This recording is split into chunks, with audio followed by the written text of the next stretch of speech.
بسم اللہ الرحمن الرحیم۔ السلام علیکم، میں ہوں فیضان رشید، آپ دیکھ رہے ہیں فیضان وائس چینل۔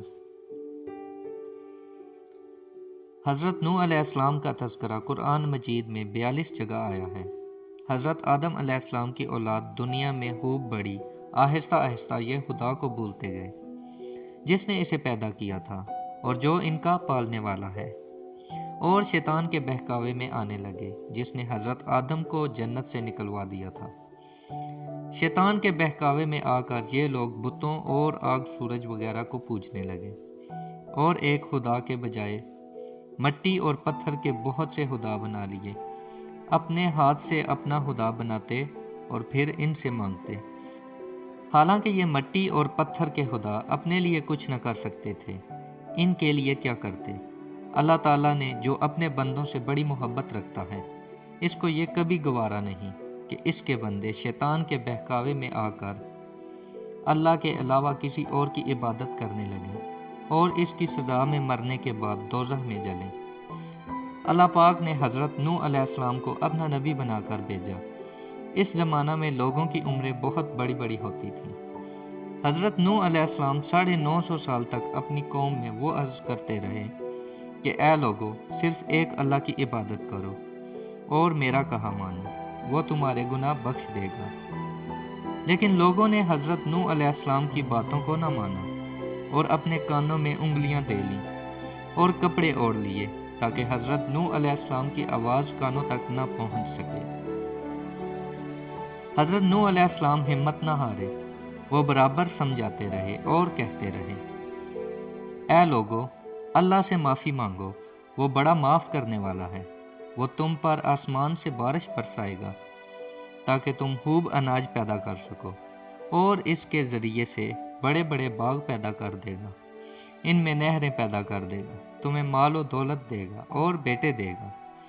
تمہیں کیا ہو گیا ہے کہ تم خدا کو نہیں مانتے، حالانکہ اس نے آسمان بنائے، چاند اور سورج بنائے، اس نے تم کو مٹی سے پیدا کیا اور پھر اس مٹی میں ایک دن تم مل جاؤ گے، اور پھر قیامت کے دن اسی مٹی سے تم کو دوبارہ زندہ کر دے گا۔ لیکن لوگوں نے اپنے بتوں کو نہیں چھوڑا اور حضرت نوح علیہ السلام سے کہنے لگے کہ ہم اپنے بتوں کو ہرگز نہ چھوڑیں گے، اور ہم تو تم کو اپنے جیسا آدمی ہی دیکھتے ہیں، اور تمہارا کہنا بھی صرف چند غریب لوگوں نے مانا، اور ہم تو تم کو جھوٹا سمجھتے ہیں۔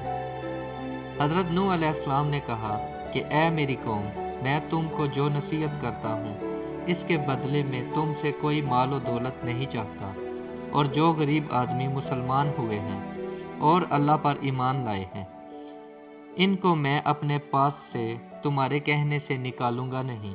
اگر میں ان کو اپنے پاس سے نکال دوں تو خدا کے عذاب سے مجھے کون بچائے گا؟ اگر میں ایسا کروں گا تو بہت ناانصاف ہو جاؤں گا۔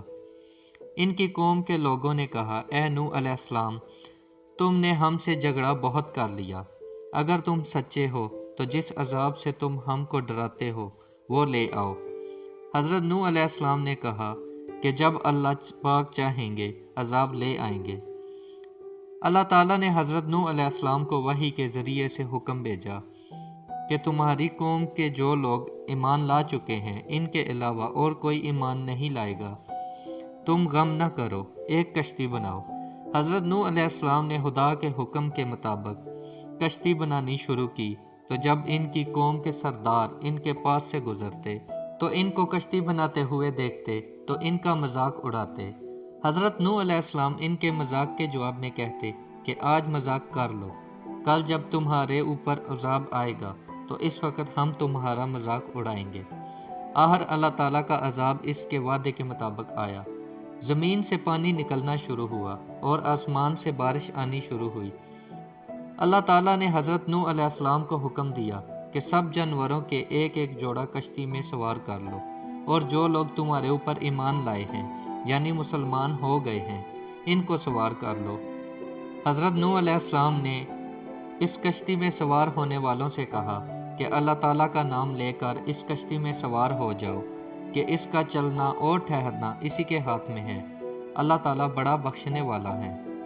کشتی ان سب کو لے کر لہروں میں چلنے لگی اس وقت حضرت نوح علیہ السلام نے اپنے بیٹے سے کہا، اے بیٹا، ہمارے ساتھ سوار ہو جاؤ اور کافروں کے ساتھ مت ہو۔ اس نے کہا، میں کسی پہاڑ پر چڑھ جاؤں گا اور پانی سے بچ جاؤں گا۔ حضرت نوح علیہ السلام نے کہا، آج خدا کے عذاب سے سوائے خدا کے کوئی بچانے والا نہیں۔ اتنے میں دونوں کے درمیان ایک پانی کی لہر اٹھی اور وہ ڈوب گیا۔ پھر خدا تعالیٰ نے زمین کو حکم دیا کہ اپنا پانی نگل جا، اور آسمان کو بھی حکم دیا کہ پانی برسانا بند کر دے، یہاں تک کہ پانی خشک ہو گیا اور تمام کافر دنیا میں ختم کر دیے گئے۔ حضرت نوح علیہ السلام کی کشتی گوئے جودی پر ٹھہری۔ حضرت نوح علیہ السلام نے اپنے پروردگار سے عرض کیا، اے میرے رب، میرا بیٹا بھی میرے گھر والوں میں سے ہے اور آپ کا وعدہ سچا ہے۔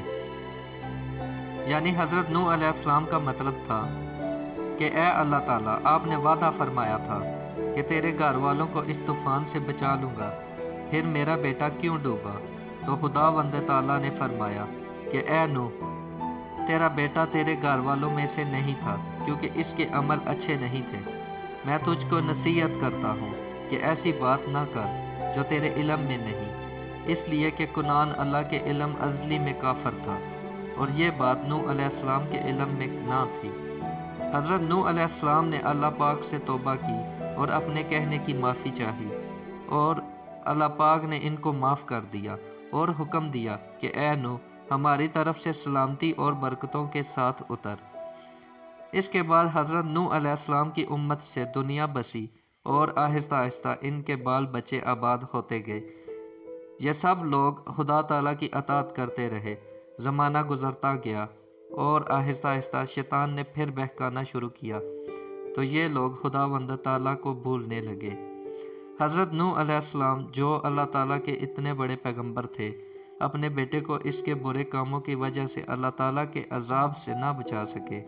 اس طرح اگر ہمارے ماں باپ اللہ کے کتنے ہی ولی کیوں نہ ہوں، اگر ہمارے عمل اچھے نہ ہوں تو وہ ہم کو اللہ تعالیٰ کے عذاب سے نہ بچا سکیں گے۔ ہم کو اپنے بزرگوں کے نیک عمل کا سہارا نہیں لینا چاہیے، بلکہ اللہ اور اس کے رسول صلی اللہ علیہ وسلم کے بتائے ہوئے کاموں پر عمل کر کے نیک بننا چاہیے۔ اسی وجہ سے اللہ تعالیٰ نے قرآن مجید میں کہا ہے کہ اگر تم ایک ذرہ برابر بھی نیکی کرو گے تو اس کا بدلہ ہم تم کو دیں گے، اور اگر ایک ذرہ برابر بھی برا عمل کرو گے تو وہ بھی تمہارے سامنے آ جائے گا۔